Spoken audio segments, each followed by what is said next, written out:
An 11-year-old boy approaches a massive Hell's Angel biker covered in tattoos and invites him to play basketball.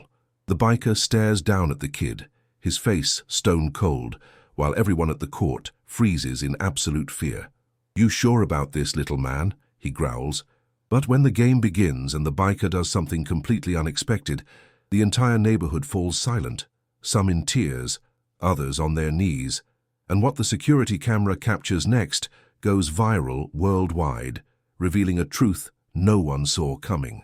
The Riverside Community Courts, once a vibrant tapestry of boundless energy and youthful dreams, now lay silent, an asphalt canvas scarred by an unseen dread. For 11-year-old Ethan Whirlwind Miller, the rhythmic bounce of a basketball, the satisfying swish of the net, had been the very pulse of his existence. Every dribble, every jump shot, echoed a promise of joy and belonging. But for weeks, that promise had been cruelly broken, replaced by a gnawing fear that tightened his stomach into a constant knot. A shadow had fallen over the courts, cast by a menacing cadre of older teenagers, their laughter sharp, their presence heavy, led by 17-year-old Brandon Crusher Thorne. Brandon, a towering figure whose eyes held a cold, unwavering threat, had declared the court his dominion. His warnings to Ethan had been chillingly explicit: play here again and face consequences far beyond a missed shot. The squeak of sneakers, the very sound of the game, now resonated with a hollow, forbidden echo, turning his beloved court into a desolate, terrifying paradise. Sarah Miller, Ethan's mother, watched her son's light dim with each passing day, a helpless ache mirroring his own in her weary heart. A single parent, her spirit was as resilient as it was strained by the relentless demands of life. She had pleaded with the community center staff, their faces a frustrating mixture of disinterest and patronizing dismissal. Their words, polite but empty, had offered no solace.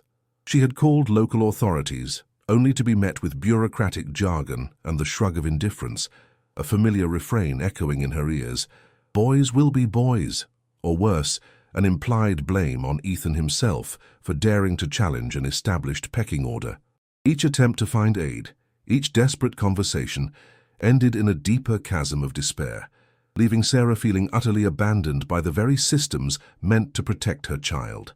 Her cries, muffled by the thin walls of their small apartment, were not just for Ethan, but for the countless unspoken injustices that piled upon the vulnerable, crushing them under their weight. One evening, the hushed despair in his mother's voice, the raw, guttural sound of her stifled sobs, pierced through Ethan's own fear. He lay in bed, feigning sleep, the crushing weight of her helplessness settling upon him. A profound, chilling realization solidified in his young mind. No one was coming. The world, it seemed, had turned its back. In that moment of utter abandonment, a spark ignited within him, a desperate, defiant flicker of courage. If the system wouldn't protect them, if his mother's pleas fell on deaf ears, then he, Ethan, would find his own shield. He would reclaim the court, not just for himself, but for the quiet hope it represented, for the dreams it still held. The decision, born of a child's desperation, carried the unexpected weight of a warrior's resolve, a silent vow whispered into the suffocating darkness. His mind, searching for an unlikely beacon in the gloom, drifted back to an image, a memory from a few weeks prior. He'd been with his mom at the Chrome Spoon Diner, a place of greasy comfort and clattering plates, the air thick with the scent of coffee and sizzling bacon. There, at a large table near the window, sat a group of men, their leather jackets emblazoned with the fierce emblem of a coiled serpent, the Steel Vipers MC. They were formidable, their presence filling the space with an undeniable aura of raw power, a quiet rumble that seemed to vibrate through the floorboards. Yet, amidst their intimidating appearance, Ethan remembered a surprising gentleness in their interactions, a quiet kindness exchanged with the waitstaff, a nod of respect given and received. They were intimidating, yes, but something in their eyes, a glint of hardened honor, had stuck with him, an indelible mark on his young psyche. In the deepening gloom of his predicament, they materialized as his last improbable hope, a wild, audacious gamble against the crushing weight of his fear. The next morning, before the first blush of dawn had truly painted the sky with hues of rose and gold, Ethan slipped from his apartment. The air was cool and crisp, carrying the damp scent of earth and the faint, familiar tang of distant asphalt. His small frame moved with a determined purpose through the quiet streets, his sneakers crunching softly on scattered pebbles, each step a small, defiant declaration. The journey to the Chrome Spoon felt monumental. Each block traversed a testament to his burgeoning courage, a silent battle against the urge to turn back. He pushed open the heavy diner door, the bell above announcing his arrival with a cheerful chime that felt jarringly out of place in the solemnity of his mission. He found them there just as he remembered, their presence a solid, unyielding force in the early morning quiet. He walked directly to the largest man, a figure whose weathered face and piercing gaze bespoke a lifetime of hard-won wisdom, a man known only as Grizz Callahan, president of the Steel Vipers MC. Without preamble, his voice barely a whisper but laced with an unwavering conviction that belied his years, Ethan laid out his plea. Fill the stands, protect the court, ensure the upcoming street basketball championship game could be played in peace. With a trembling voice that gathered strength as he spoke, fueled by a desperate need to be heard, Ethan revealed the full, ugly truth. He described Brandon Crusher, Thorne's reign of terror, the older teen's violent grip on the Riverside community courts, the threats that echoed in his nightmares, the way the joy had been leached from his life. And then he delivered the crucial, damning detail, the piece that explained the authorities' apathy, their chilling inaction. Brandon was the son of Councilman Arthur Thorne, a man whose influence snaked through every corner of the community, whose name alone seemed to render his son untouchable above the law. Ethan explained how this unspoken power protected Brandon, allowing him and his crew to terrorize younger kids with impunity, turning a public space into a private kingdom of fear. The words tumbled out, a torrent of suppressed frustration and raw fear, painting a vivid picture of systemic rot, a broken promise of justice. Grizz Callahan listened, his expression unreadable, his eyes fixed on Ethan's earnest, determined face. The boy's words resonated with a familiar ache, a bitter taste of injustice that Grizz knew intimately from his own life. He understood immediately. This wasn't just about a few bullies. It was about power, corruption, and the willful blindness of those meant to uphold justice, those who chose to look away. Councilman Thorne's name, whispered in the hushed tones of local gossip and political maneuvering, confirmed the deeper rot, the insidious spread of influence. A cold fury settled in Grizz's gut, a quiet resolve hardening his features, transforming his imposing presence into something even more formidable. He pulled out his phone, his fingers moving with swift, decisive purpose, each press of a button a declaration. A series of calls were made, hushed conversations with other Steel Vipers chapters, with grizzled veterans who understood the sacred trust of protecting the innocent, of standing up when others wouldn't. A silent army began to stir, mobilizing for a massive, undeniable show of force, a display of solidarity that would shake the very foundations of the Riverside community courts. The day of the championship game dawned crisp and clear, the morning sun casting long shadows across the empty court.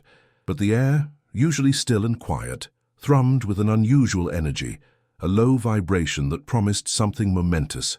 As Ethan approached the courts, his heart pounding a frantic rhythm against his ribs, a mixture of terror and exhilarating hope, he saw them. 200 motorcycles, gleaming chrome catching the morning light, their engines rumbling a deep throaty purr, lined the perimeter like an armored guard. 200 bikers, a sea of leather and denim, their faces etched with a silent, unwavering determination, filled the stands, transforming the familiar bleachers into an imposing wall of watchful eyes. The sight was overwhelming, a powerful protective embrace that transformed the once dreaded court into an unassailable sanctuary. The whispers of fear that had plagued the community were replaced by a murmur of awe, then a rising tide of hope that spread like wildfire through the small gathering crowd.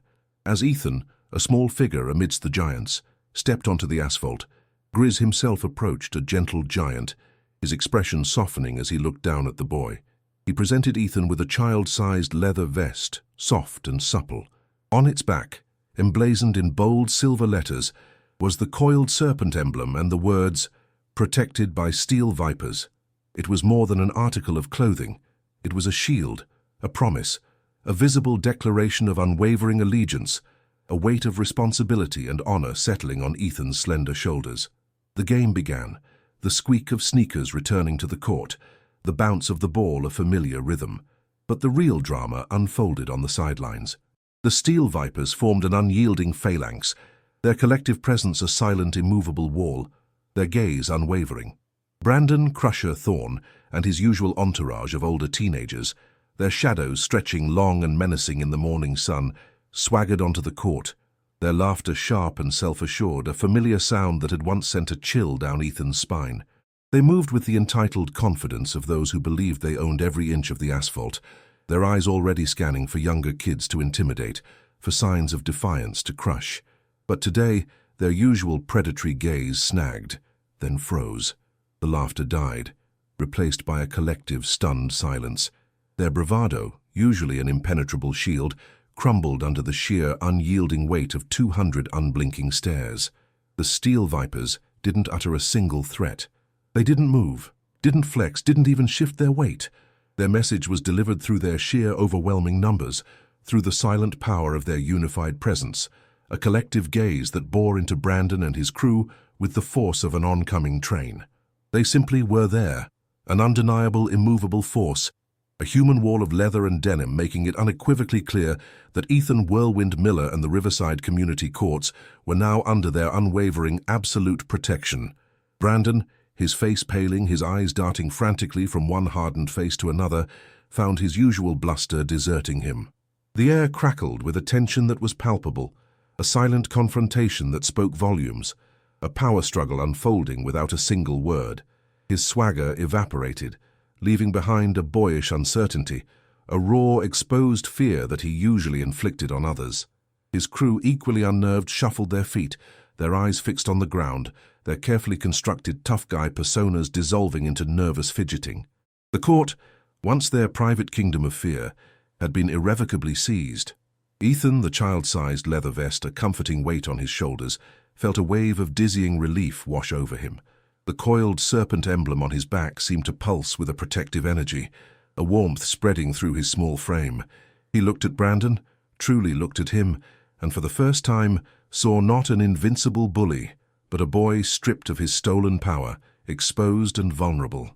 A tremor of something akin to pity, quickly followed by a fierce surge of vindication, coursed through him. He took a deep breath, the scent of fresh asphalt and distant exhaust fumes filling his lungs, and dribbled the ball. The familiar thud against the court, once a sound of anxiety, was now a beat of pure, unadulterated freedom. He moved with a lightness he hadn't felt in weeks, his sneakers squeaking a joyful rhythm, his shots finding the net with a newfound precision. The joy, long suppressed, bloomed within him, vibrant and audacious. The court had been returned. The community, initially hesitant, began to fill the stands, drawn by the spectacle, by the sheer audacity of the Steel Vipers' presence. Parents, who had for so long whispered their fears in hushed tones, now watched, their faces a mixture of awe and dawning hope. Children, emboldened by the protective wall of bikers, edged closer to the court, their eyes wide with wonder.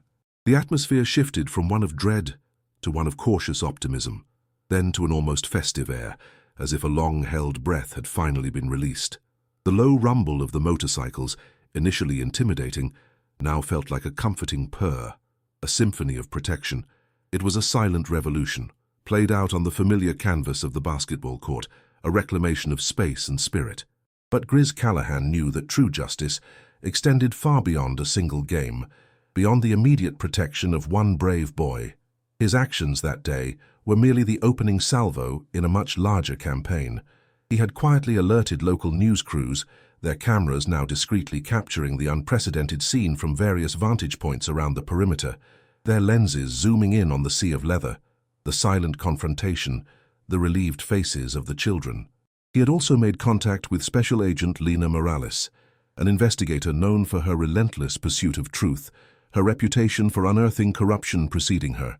Her presence, though unseen by the crowd, was already a force, her phone already buzzing with preliminary reports, her mind connecting the dots of influence and complicity. The presence of the Steel Vipers was not just to protect Ethan, it was a carefully orchestrated catalyst. The media attention, already beginning to ripple through local social media, coupled with Agent Morales' impending investigation, was designed to peel back the layers of systemic corruption that had shielded Councilman Arthur Thorne for so long. It was meant to expose the complicity of the community centre staff, their silent endorsement of intimidation, their feigned disinterest in the face of genuine distress. The roar of the engines had not just heralded protection, it had announced the dawn of accountability, a reckoning long overdue. As the basketball championship game continued, the scoreboards ticking over, the players a blur of motion, the real battle was being fought in the silent spaces, in the shifting glances, in the dawning understanding of power reallocated. Brandon and his crew, now relegated to the very edge of the court, stood awkwardly, their posturing gone, their menace defanged.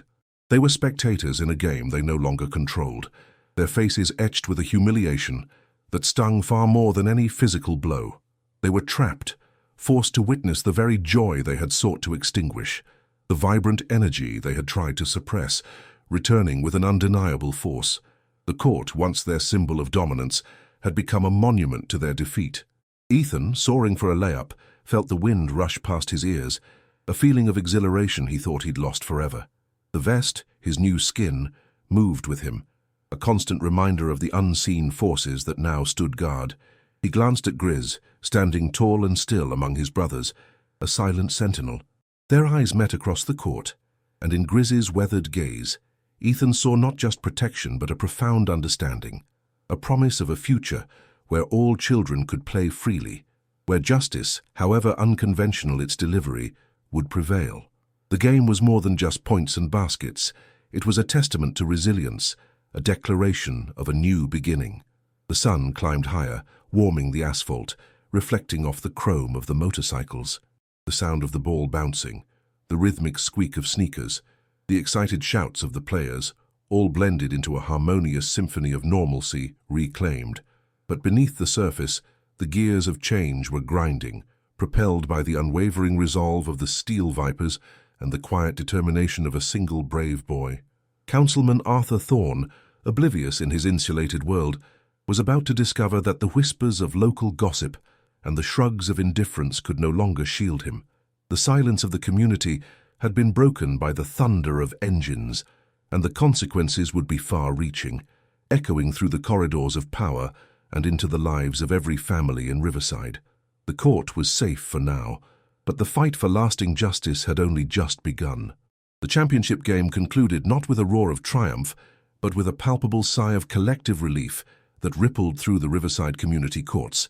Ethan, still buzzing with the adrenaline of the game and the sheer, overwhelming presence of the Steel Vipers, found his mother waiting for him at the edge of the court.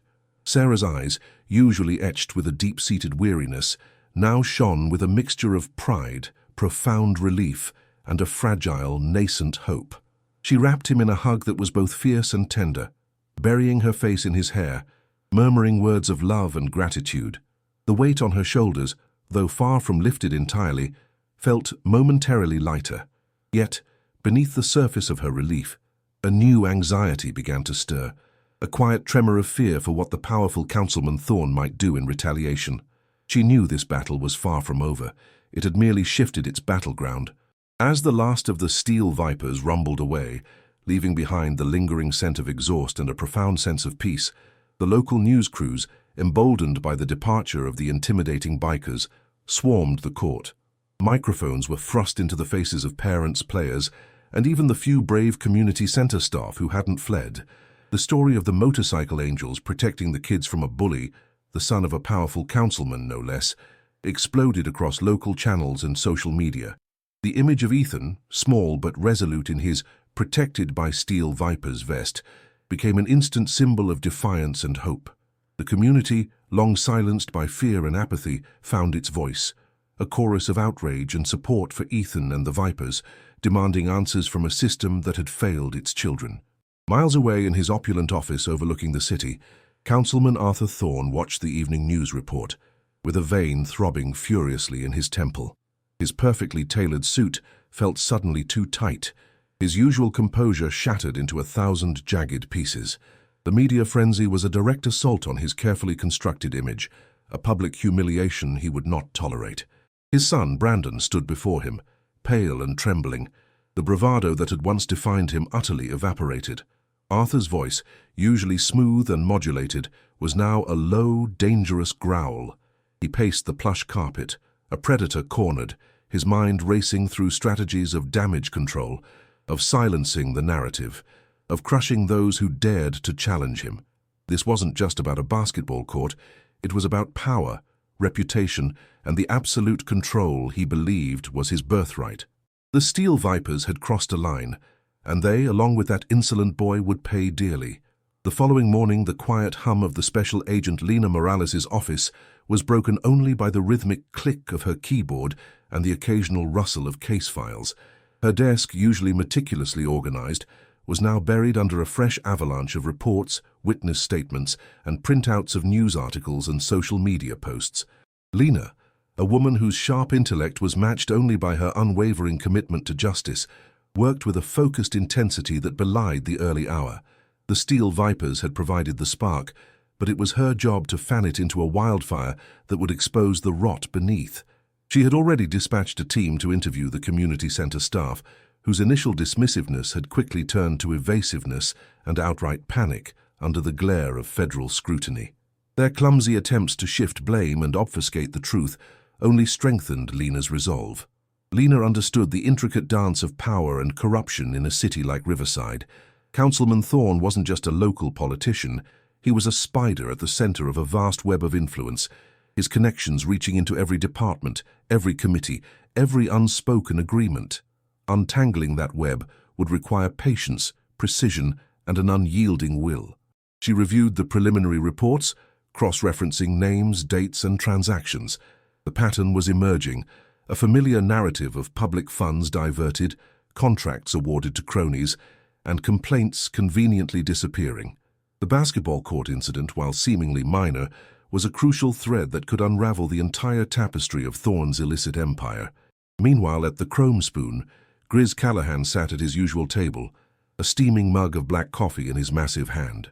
His face, weathered by sun and experience, showed a quiet satisfaction, but also a deep concern. The Vipers had made their statement, but he knew Thorne wouldn't back down. The real fight was just beginning.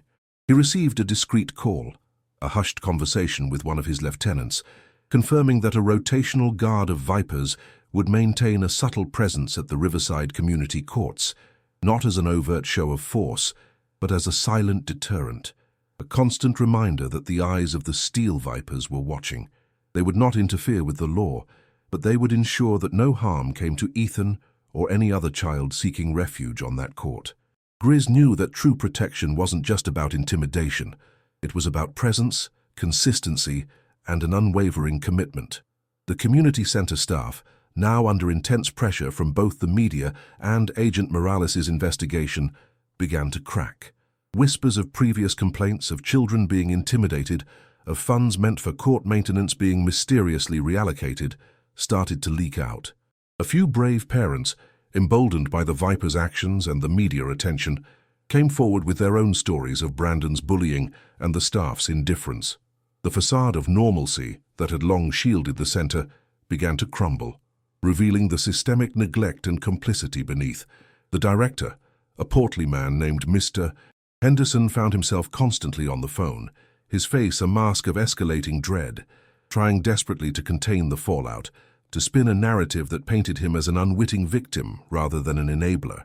Ethan, though still attending school, found himself a local hero. Kids he'd never spoken to before approached him, offering high fives and words of admiration. The Steel Vipers vest, which he now wore proudly, had become a symbol of hope for many of the younger children. But for Ethan, the real victory wasn't the fleeting fame. It was the return of the simple joy of playing basketball. He spent hours on the court, dribbling, shooting, the squeak of his sneakers, a melody of freedom. Yet, he remained acutely aware of the ongoing struggle.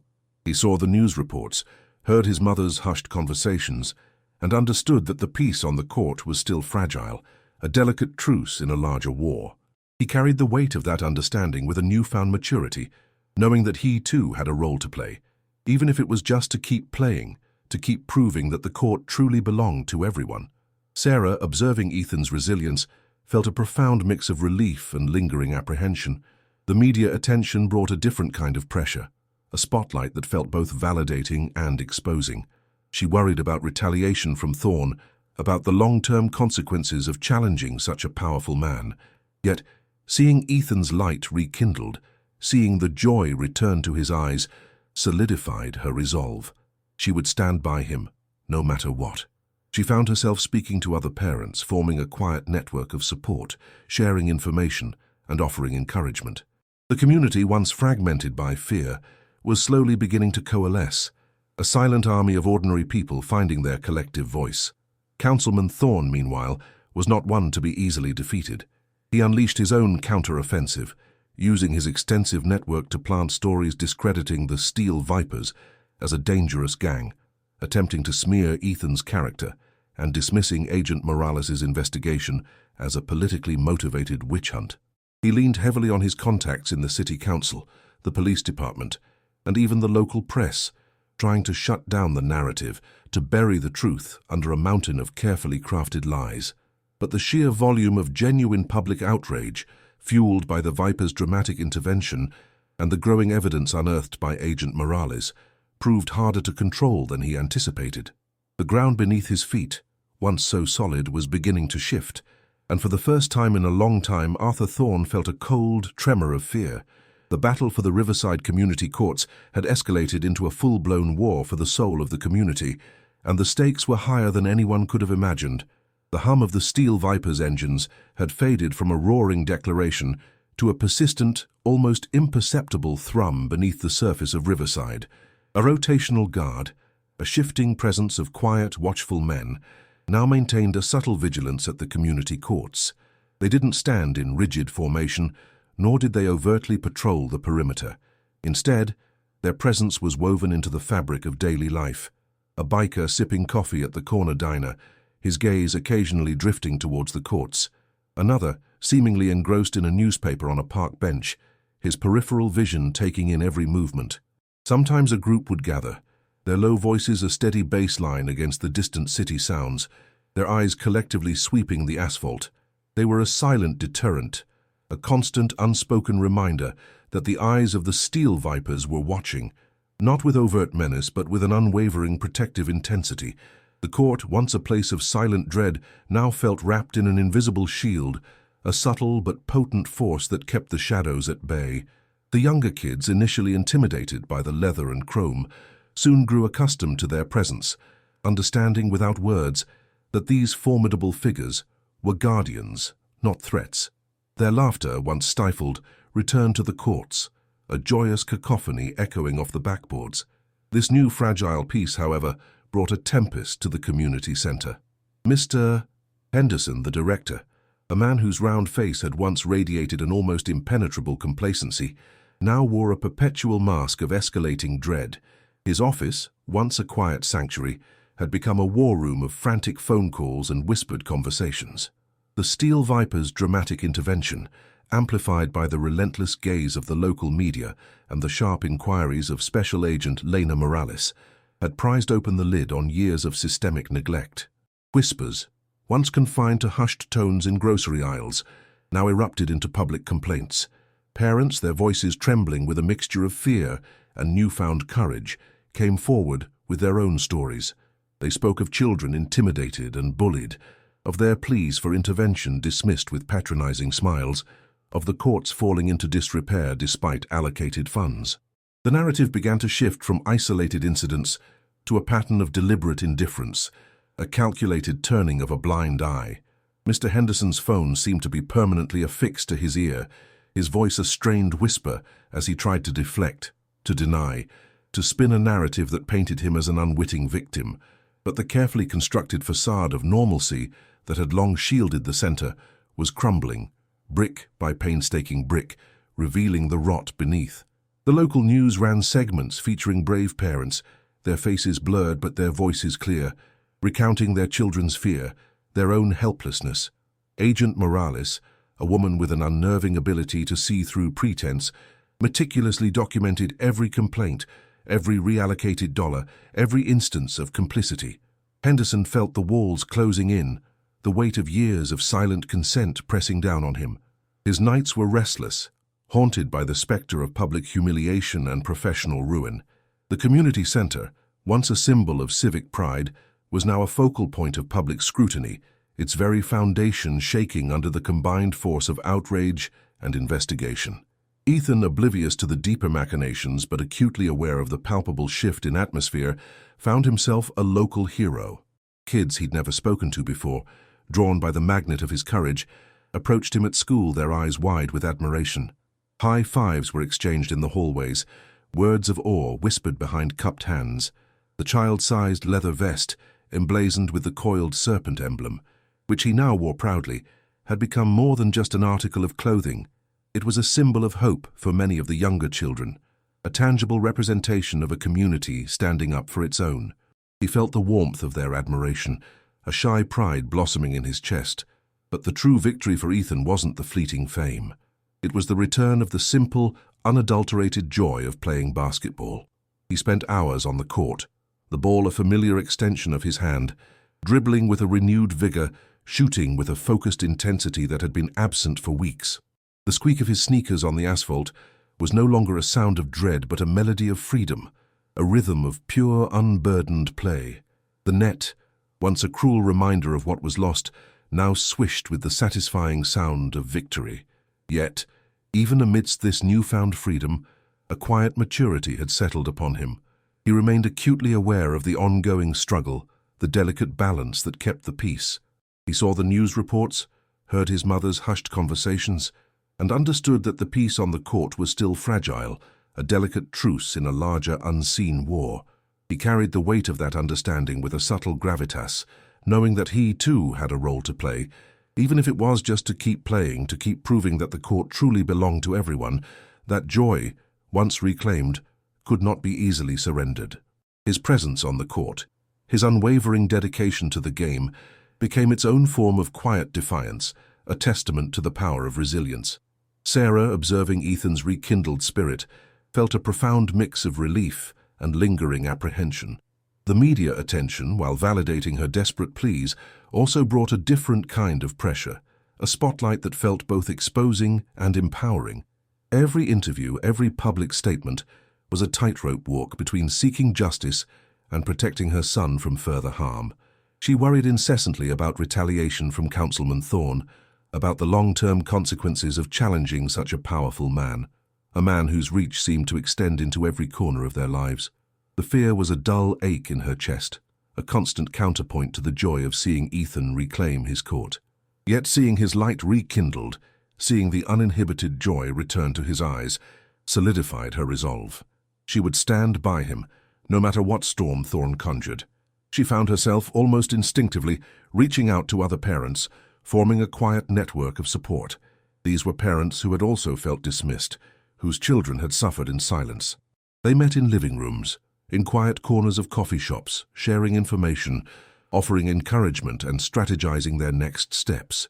The community, once fragmented by fear and a sense of powerlessness, was slowly beginning to coalesce, a silent army of ordinary people finding their collective voice. Shared glances across the park, knowing nods at the grocery store, a quiet strength began to ripple through Riverside. Sarah, once isolated in her despair, now felt a burgeoning sense of solidarity, a powerful current of shared purpose that promised to challenge the entrenched power of the Thornes. Councilman Arthur Thorne, meanwhile, was not one to be easily defeated. His polished facade began to crack, revealing the cold fury beneath. He unleashed his own counteroffensive, a venomous campaign designed to discredit and destroy. He leaned heavily on his extensive network, planting stories in obscure local blogs and sympathetic news outlets, attempting to smear the Steel Vipers as a dangerous, lawless gang, their intervention nothing more than a thinly veiled power grab. He tried to paint Ethan's character as manipulative, a pawn in a larger orchestrated attack against a respected public servant. Agent Morales' investigation was dismissed as a politically motivated witch hunt, a baseless assault on a man dedicated to public service. Thorne pulled every string, called in every favor, from contacts in the city council and the police department to editors at the local press trying desperately to shut down the narrative, to bury the truth under a mountain of carefully crafted lies. But the sheer volume of genuine public outrage fueled by the Viper's dramatic, undeniable intervention and the growing mountain of evidence unearthed by Agent Morales, proved harder to control than he anticipated. The silent strength of Sarah's burgeoning parent network added another layer of resistance, their collective voices amplifying the truth. The ground beneath his feet, once so solid, so unyielding, was beginning to shift. He felt a cold tremor of fear, an unfamiliar sensation that snaked through his carefully constructed world. His calls were met with less enthusiasm, his demands with more resistance. The whispers of his influence, once a source of power, were now becoming a liability. The battle for the Riverside Community Courts had indeed escalated into a full-blown war for the soul of the community, and the stakes, Thorne was discovering, were higher and far more personal than he had ever imagined. The comfortable illusion of his untouchability was dissolving piece by agonizing piece under the relentless glare of public scrutiny and the quiet, unyielding pressure of justice. The ground beneath Councilman Arthur Thorne's feet, once a bedrock of unassailable power, continued its insidious shift. The tremors of public scrutiny and Agent Morales' relentless investigation were no longer distant rumblings. They were a direct assault on his carefully constructed edifice of influence. His initial counteroffensive, a calculated volley of disinformation and character assassination, intensified, morphing into a desperate, all-consuming war. He wielded his network like a poisoned scalpel, carving out narratives of fabricated scandal, painting the Steel Vipers as a dangerous, lawless mob. Their intervention at the courts a brazen act of vigilantism, an affront to civil order. He spun tales of Ethan's alleged manipulation, a child groomed to be a pawn in a larger, politically motivated vendetta against a selfless public servant. Every sympathetic editor, every indebted city official, every local blogger he could sway, became an instrument in his campaign to bury the truth under an avalanche of carefully crafted lies, hoping to overwhelm the burgeoning public outrage with sheer volume of noise. Sarah Miller felt the full suffocating weight of Thorne's retaliatory fury. Her name, once a quiet whisper in the community, was now dragged through the digital mud, her motives questioned, her character impugned. Anonymous comments, thinly veiled threats, and snide remarks began to pepper local online forums and social media, chipping away at her peace of mind. The insidious nature of these attacks, designed to isolate and discredit, left her feeling raw and exposed. There were nights she lay awake, the fear gnawing at her, wondering if she had done the right thing, if her quest for justice would ultimately bring more harm than good to Ethan. The burden of single parenthood, already heavy, now felt crushing under the added pressure of a public smear campaign. Yet each time doubt threatened to consume her, she would glance at Ethan, his eyes once again alight with the joy of the game, his spirit visibly mended, and a fierce, unyielding resolve would surge through her. She would not back down. Not for him, not for the community, not for the principle of what was right. Her burgeoning network of parents, once a tentative assembly, now solidified into a formidable collective. They met more frequently, their discussions no longer just about shared grievances, but about coordinated action.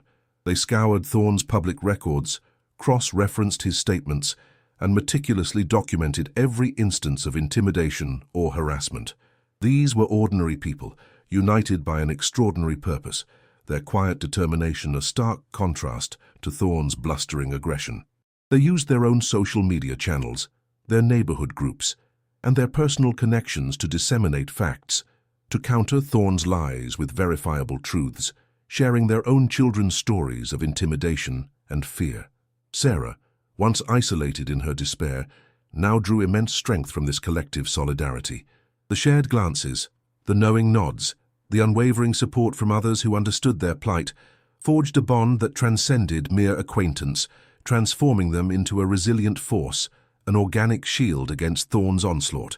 Special Agent Lena Morales, meanwhile, found herself navigating a labyrinth of bureaucratic resistance and veiled threats. Thorne's influence was indeed pervasive, his tentacles reaching into various city departments, creating a chilling wall of silence around his activities. Files went missing, witnesses became suddenly unavailable, and her requests for information were met with polite but firm stonewalling. She encountered the subtle, insidious pushback designed to frustrate and derail, the kind that didn't leave fingerprints, but left a clear message: back off. Yet such tactics only fueled her quiet fury and sharpened her focus. Morales was a woman who thrived on uncovering hidden truths, her resolve hardening with every obstacle. She began to connect the dots, not just regarding the court incident, but delving deeper into Thorne's financial dealings, his land acquisitions, the quiet favors he doled out, and the political quid pro quos that greased the wheels of his power. Her investigation was no longer confined to the courts. It was expanding into a full-scale inquiry into systemic corruption, slowly but surely exposing the rotten core of Thorne's empire. Ethan, though largely shielded from the uglier details of the escalating conflict, was not entirely oblivious. He saw the fleeting moments of worry on his mother's face, noticed the hushed conversations, and occasionally caught glimpses of the local news reports that, even in their attempts to sensationalize, betrayed the intensity of the struggle. He understood, with a child's intuitive grasp, that the fight was far from over. His time on the court, once a pure escape, now carried a deeper significance. Every dribble, every shot, was a quiet affirmation of the space he had helped reclaim. Sometimes, when the weight of it all felt too heavy, he would look towards the perimeter of the courts, where even now a few Steel Viper's bikes were often casually parked, their riders sometimes visible, sometimes not. Their presence was a silent, unwavering promise, a constant reminder that he was not alone, that the sanctuary he had fought for was still under watch. Their unspoken vigilance was a comfort, a steadying hand in the turbulent waters. The community of Riverside, once complacent, now simmered with an undeniable tension. Thorne's desperate attacks had, paradoxically, only served to galvanize the opposition. The whispers of his influence, once a source of fear, were now being met with open defiance. The battle for the Riverside Community Courts had indeed escalated into a full-blown war for the soul of the community, a stark confrontation between entrenched power and burgeoning grassroots activism. Thorne's desperation made him increasingly reckless, his actions becoming more erratic, pushing him closer to a critical misstep. The comfortable illusion of his untouchability was not just dissolving, it was being actively dismantled, piece by agonizing piece, under the relentless glare of public scrutiny and the quiet, unyielding pressure of justice. The pressure cooker was building, the air thick with anticipation, hinting at an inevitable explosive confrontation that would redefine Riverside's future. The stakes were higher and far more personal than Thorne had ever imagined. Councilman Arthur Thorne, his once polished facade now cracking under the relentless glare of public scrutiny, began to lash out with the desperate, flailing fury of a cornered animal. His initial attempts at damage control, slick and calculated, had failed to stem the tide. The community, instead of cowering, had risen, their collective voice amplified by the raw, undeniable truth of their children's experiences. Thorne, accustomed to silent acquiescence, found himself facing an unprecedented wave of defiance. He resorted to a campaign of veiled threats and legal intimidation, leveraging his influence to send official-looking letters to the most vocal parents, subtly hinting at zoning violations, tax audits, or even unfounded allegations regarding their businesses or livelihoods. The envelopes, thick and formal, arrived like venomous snakes in mailboxes across Riverside, each one a chilling reminder of the power he still wielded. For a moment, a flicker of the old fear threatened to re-emerge in some households. The weight of Thorne's institutional power was immense, a crushing force that had historically silenced dissent. But the unity forged in the crucible of shared injustice held firm. Sarah Miller, receiving one such letter herself, a baseless inquiry into the structural integrity of their modest apartment building, felt a familiar knot of dread tighten in her stomach. Yet this time it was swiftly followed by a surge of defiant anger. She was no longer alone. The community's network, once a whisper, was now a roar. Parents shared their letters, comparing notes, dissecting the thinly veiled threats with a newfound collective resilience. They discovered patterns, exposed the absurdity of the claims, and, armed with evidence and mutual support, collectively dismissed Thorne's intimidation as the desperate acts of a man losing control. Online, the letters were posted, anonymized but widely shared, becoming further proof of Thorne's abuse of power, turning his weapon back on him. The shared glances, the knowing nods, the unwavering support from others who understood their plight, forged a bond that transcended mere acquaintance, transforming them into a resilient force an organic shield against Thorne's onslaught. Sarah, once isolated in her despair, now drew immense strength from this collective solidarity, her voice joining the chorus of defiance, her resolve hardening with each passing day. Special Agent Lina Morales, her gaze unblinking and her resolve unyielding, watched Thorne's increasingly erratic maneuvers with a keen, almost predatory focus. Each desperate lunge he made, each attempt to intimidate or derail, inadvertently chipped away at the wall of silence he had so carefully constructed. His overreach created new cracks, new avenues for her to exploit. The bureaucratic resistance she faced, once a frustrating labyrinth, now seemed to buckle under the weight of his public unraveling. Witnesses, previously unavailable, began to cautiously step forward, emboldened by the community's defiance and the growing media attention. A quiet, unassuming clerk in the city planning department, unnerved by the increasingly aggressive demands from Thorne's office, slipped Morales a flash drive containing years of meticulously organized, but deeply suspicious, land acquisition documents. The data, a dense web of shell companies, inflated appraisals, and suspiciously timed zoning changes, painted a damning picture of Thorne's financial dealings, revealing a pattern of illicit enrichment that stretched far beyond the Riverside community courts. Morales worked tirelessly, fueled by strong coffee and a burning sense of justice, piecing together the intricate puzzle, connecting the dots between Thorne's public persona and his clandestine empire. Her investigation was no longer confined to the courts. It was expanding into a full-scale inquiry into systemic corruption, slowly but surely exposing the rotten core of Thorne's empire, a rot that permeated the very foundations of Riverside. The air in her small cluttered office grew heavy with the scent of old paper and the quiet hum of her computer, each click of the mouse bringing her closer to the truth, closer to the moment of Thorne's inevitable downfall. Ethan, though largely shielded from the uglier details of the escalating conflict, was not entirely oblivious. He saw the fleeting moments of worry on his mother's face, noticed the hushed conversations, and occasionally caught glimpses of the local news reports that, even in their attempts to sensationalize, betrayed the intensity of the struggle. He understood with a child's intuitive grasp that the fight was far from over. His time on the court, once a pure escape, now carried a deeper significance. Every dribble, every shot, was a quiet affirmation of the space he had helped reclaim. The squeak of his sneakers on the asphalt, the rhythmic thud of the ball, the satisfying swish of the net. These sounds were no longer just the soundtrack of a game. They were a symphony of defiance, a quiet rebellion against the fear that had once paralyzed him. Sometimes, when the weight of it all felt too heavy, when the whispers of the grown-up world pressed in too close, he would look towards the perimeter of the courts. There, even now, a few steel Viper's bikes were often casually parked, gleaming under the California sun. Their riders sometimes visible, sometimes not. A burly figure, perhaps Grizz himself, might be seen leaning against a wall, sipping coffee, his gaze sweeping over the court with an almost imperceptible watchfulness. Their presence was a silent, unwavering promise, a constant reminder that he was not alone, that the sanctuary he had fought for was still under watch. Their unspoken vigilance was a comfort, a steadying hand in the turbulent waters, a silent shield against the encroaching darkness. He knew deep in his young heart that the court was more than just a place to play. It was a symbol, a battleground for justice, and he, Ethan Whirlwind Miller, was a part of that fight. The community of Riverside, once complacent, now simmered with an undeniable tension. Thorne's desperate attacks had paradoxically only served to galvanize the opposition, solidifying their resolve and deepening their unity. The whispers of his influence, once a source of fear, were now being met with open defiance, shouted from online forums and community meetings.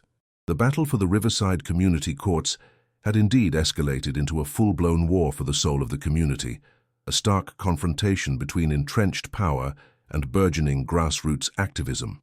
Thorne's desperation made him increasingly reckless, his actions becoming more erratic, pushing him closer to a critical misstep. He felt the net tightening, the walls closing in, and in his blindness he began to make mistakes, each one a fresh thread for Morales to pull, each one a new piece of evidence for the community to wield. The comfortable illusion of his untouchability was not just dissolving, it was being actively dismantled piece by agonizing piece, under the relentless glare of public scrutiny and the quiet, unyielding pressure of justice.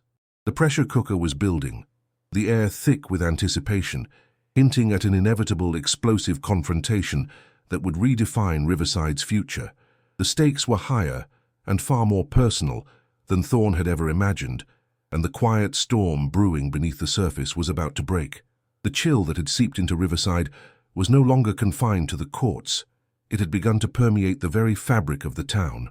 Councilman Thorne, his once impenetrable facade now showing hairline fractures of desperation, lashed out with the predictable fury of a cornered animal. His public statements, once smooth and reassuring, grew increasingly vitriolic, accusing the Steel Vipers of gang activity and outside interference, attempting to paint them as the true menace to community order.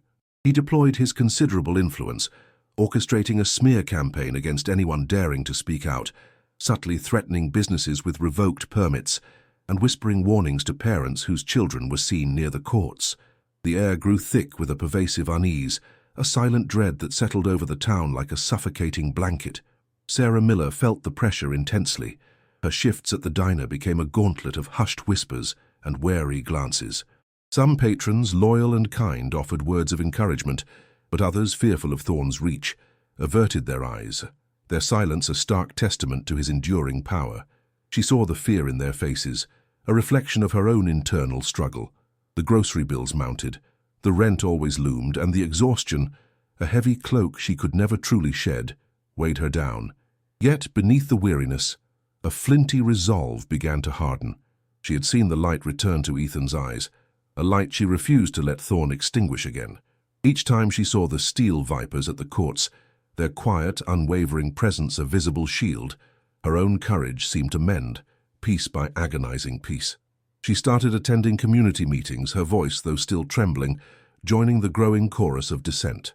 She found herself speaking to other parents, sharing her story, lending her support, transforming her isolation into a shared strength. The fear had not vanished, but it was now tempered by a fierce, maternal protectiveness, a refusal to let her son, or any child, be silenced. Ethan, though still 11, navigated this escalating tension with a wisdom beyond his years. He felt the shift in the town, the way people walked with a little more caution, spoke with a little less openness. He heard the whispers about Thorne's threats, but they no longer pierced him with the same paralyzing fear. The court, once a symbol of his vulnerability, was now his sanctuary, his proving ground. He spent hours there, the rhythm of his game a meditative defiance. The thwack of the ball against the backboard, the scrape of his sneakers, the joyful arc of a perfect shot through the net. These were his affirmations. He noticed the Vipers, always there, a steady, unmoving presence. Sometimes a burly figure, perhaps Grizz, would offer a curt nod, a silent acknowledgement that spoke volumes. Ethan felt their eyes, not as a judgment, but as a watchful embrace. He saw how other kids, emboldened by the Vipers' presence, were slowly returning to the courts, their initial hesitation giving way to tentative joy. He felt a quiet pride, a sense of having been a small spark that ignited a much larger fire. The court was no longer just his. It was becoming a symbol of shared freedom, a public space reclaimed by the collective will of Riverside. Meanwhile, Special Agent Lena Morales, hunched over her glowing screens, felt the walls of Thorne's carefully constructed empire begin to buckle under the relentless pressure of her investigation. Each frantic, retaliatory move by Thorne only served to expose another vulnerability, another thread for her to pull. She had uncovered a labyrinthine network of shell companies, phantom contracts and illicit land deals, all pointing back to Councilman Thorne. His political favors, once seen as shrewd maneuvering, were now revealing themselves as blatant corruption, siphoning public funds for private gain. She discovered irregularities in the funding for public projects, including the very courts Ethan played on, funds that had been diverted, leaving the community with subpar facilities, while Thorne's associates grew rich. The deeper she dug, the more she realized the true extent of his reach, the insidious way his influence had choked the life out of Riverside, stifling dissent and enriching a select few. Morales' office, a small cluttered haven filled with the aroma of strong coffee and the quiet hum of electronics, became her war room. Maps of Riverside were pinned to the walls, crisscrossed with colored string, connecting names and addresses, revealing the web of Thorne's illicit dealings. Her phone rang incessantly, sources growing bolder, whispering truths they had long been too terrified to utter. She knew she was getting close, felt the tremor of Thorne's power beginning to crack. But with that certainty came a heightened sense of danger. Thorne was not just a corrupt politician. He was a man accustomed to absolute control, and his desperation made him unpredictable, potentially lethal. She started noticing subtle things: a car parked a little too long down her street, an unfamiliar face in the periphery of her vision. She became more cautious, her senses sharpened, knowing that the closer she got to the truth, the more Thorne would fight back. Grizz Callahan, ever the silent strategist, watched Thorne's increasingly erratic behavior with a cold, calculating eye. He understood the game, the way power tried to crush dissent, the way corruption tried to silence truth. The Steel Vipers maintained their visible presence at the courts, a steady, unyielding wall of chrome and leather, but their vigilance extended far beyond the basketball games. They became the quiet observers of Riverside, their network of eyes and ears picking up every whisper, every threat, every suspicious movement orchestrated by Thorne's dwindling loyalists. They offered discreet protection to key witnesses Morales was cultivating, their presence a silent deterrent against intimidation. Grizz knew that true power wasn't about violence. It was about unwavering presence, about protecting the vulnerable, about creating an environment where justice could finally take root. He saw the shift in the town, the growing courage of its people, and he understood that the Viper's role was to nurture that courage, to hold the line until the full weight of the law could finally descend. Thorne, in a desperate gamble to regain control of the narrative, announced a series of community outreach initiatives, thinly veiled attempts to buy back public favor and discredit his opponents. He scheduled a televised town hall meeting, a grand spectacle designed to showcase his benevolent leadership and silence the burgeoning dissent. He believed he could outmaneuver them all, that his charm and influence would once again blind the public. But the ground had shifted. The community, once apathetic, was now awake, its collective memory stirred by the Viper's presence and Morales's quiet work. The fear of Thorne was still there, but it was now overshadowed by a powerful, collective anger, a demand for accountability that had been simmering for decades. The day of the town hall arrived, heavy with anticipation. The community center, usually a place of quiet gatherings, buzzed with an electric tension. Outside, a larger contingent of Steel Vipers than usual was subtly present, their motorcycles gleaming under the afternoon sun, their riders blending into the periphery, a silent, watchful force. Inside, the room was packed, a sea of faces etched with a mixture of hope and skepticism. Sarah Miller sat near the front, her hand resting protectively on Ethan's shoulder, her gaze steady and unwavering. Ethan, though nervous, felt a surge of strength from his mother's proximity, and from the quiet, almost imperceptible nods he exchanged with a few Vipers he recognized in the back rows. Councilman Thorne strode onto the stage, a forced smile plastered across his face, his usual charisma failing to mask the underlying current of anxiety. He launched into a practiced speech, a litany of his supposed accomplishments, his voice smooth and confident. But the audience was different now. They listened with a critical ear, their patience worn thin. Then a voice from the back, clear and resonant, cut through his monologue. It was Lena Morales, not in her official capacity, but as a concerned citizen, her eyes fixed on Thorne. She didn't accuse, she simply presented a series of meticulously researched questions, each one a perfectly aimed dart, exposing the inconsistencies in his statements, the gaps in his funding reports, the blatant conflicts of interest. Thorne stammered, his carefully constructed composure finally cracking. He tried to dismiss her, to belittle her, but the audience, galvanized by her courage, began to murmur, then to shout their own questions, their own grievances. The dam had broken. The carefully controlled narrative shattered, revealing the raw, undeniable truth beneath. The town hall, meant to be Thorne's triumph, was rapidly devolving into his public reckoning. The air crackled not with fear, but with the exhilarating energy of collective liberation. The quiet storm, long brewing, had finally broken over Riverside, washing away the carefully cultivated illusions and exposing the rot for all to see. Councilman Thorne, his face now a mask of barely controlled rage, slammed his hand on the podium, the sharp crack echoing through the suddenly hushed room. He tried to shout over the rising din, his voice cracking with a desperate edge. "These are baseless accusations, a smear campaign orchestrated by those who wish to undermine the good work I've done for this community."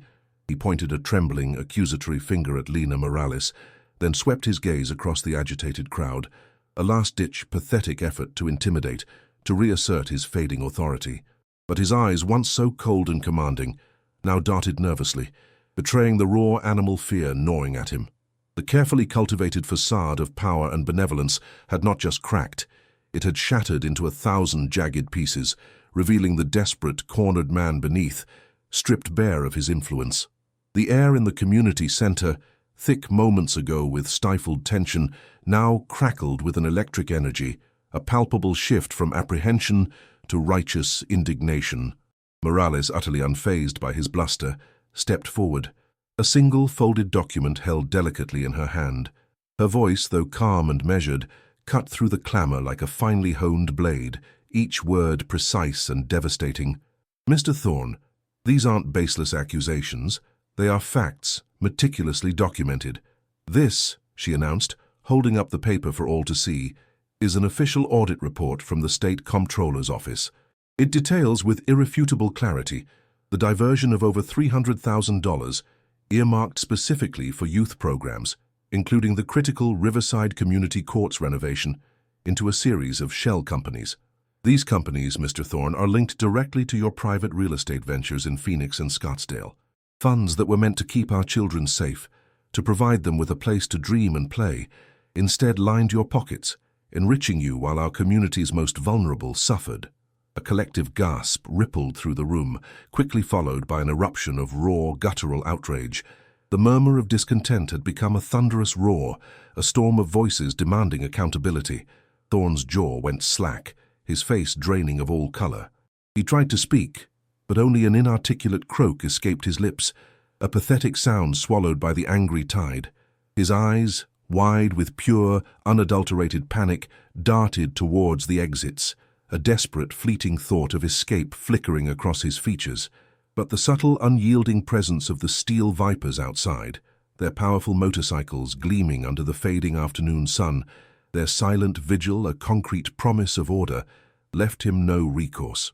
Inside, members of the community, their faces contorted with a righteous fury that had been building for years, began to rise from their seats, their voices joining the cacophony.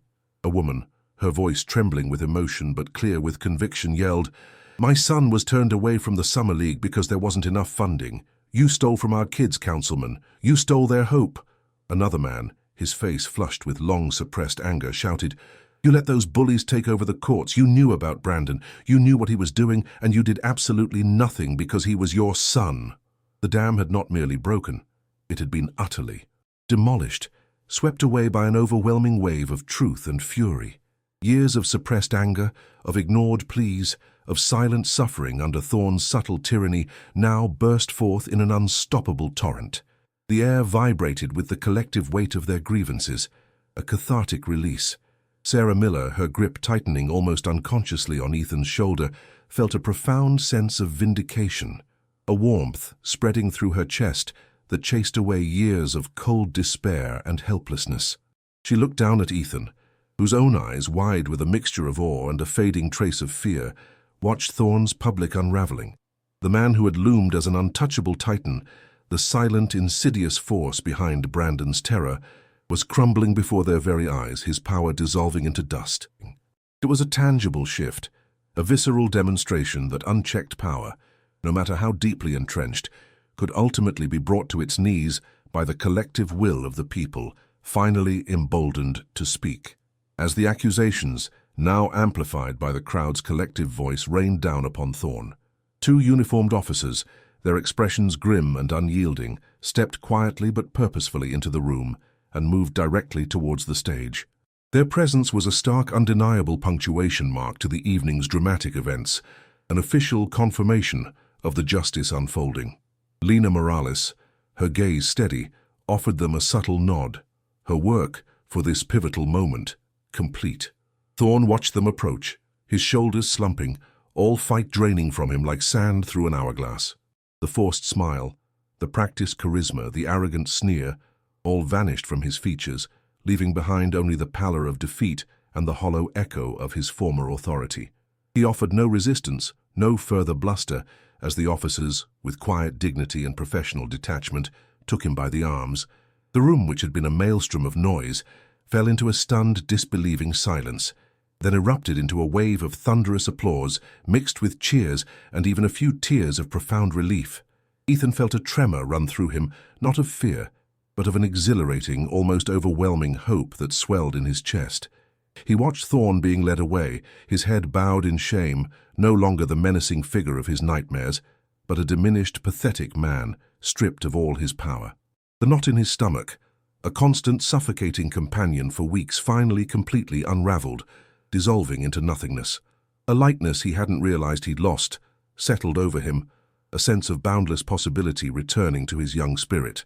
He looked up at his mother, her eyes glistening with unshed tears, a soft, triumphant smile gracing her lips, etched with both relief and pride. She pulled him into a tight, fierce embrace, burying her face in his hair, her voice thick with emotion as she whispered, "It's over, baby. It's really over. We're safe now."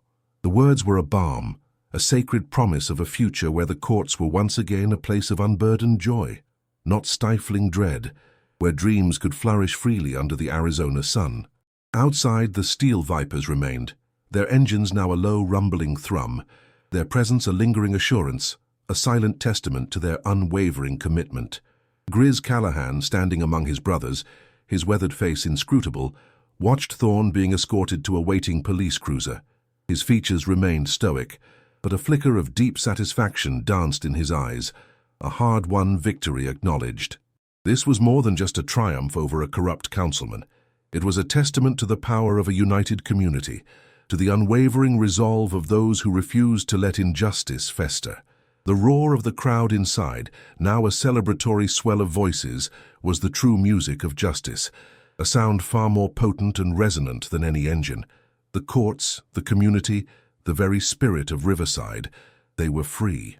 The silent army of chrome and leather had held the line not with violence, but with an unyielding presence and a steadfast commitment to protection, creating the necessary space for truth to emerge and justice to finally be served. The path ahead for Riverside was still long, but the oppressive darkness had lifted, replaced by the first tentative glorious rays of a hard-won dawn. The future, once clouded by fear, now stretched out, clear and full of promise, like the open road. The air, still charged with the electric tremor of justice, slowly began to settle as the crowd, a collective organism pulsating with relief and renewed hope, started to disperse.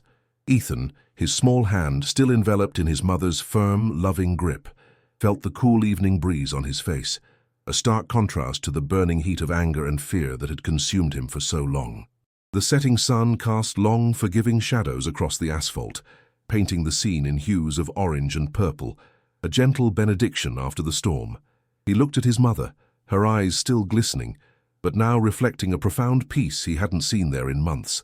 The lines of worry that had etched themselves around her mouth seemed to soften. Her shoulders, once perpetually hunched with the weight of unseen burdens, now held a fragile, blossoming strength. Her whispered words, "It's over, baby. We're safe now," echoed in his mind not as a fading promise but as a tangible, living truth. In the days and weeks that followed, the Riverside Community Courts underwent a quiet, yet profound transformation. The once desolate territory, a symbol of fear, began to bloom anew. The rusty hoops, long silent, now echoed with the rhythmic thwack of basketballs and the joyful shouts of children. No longer did the menacing shadow of Brandon Thorn and his crew loom, casting a pall over every game.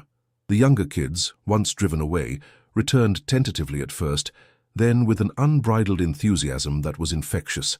The courts became a vibrant tapestry of squeaking sneakers, the rhythmic bounce of balls, and the pure, unadulterated sound of laughter, a symphony of childhood reclaimed.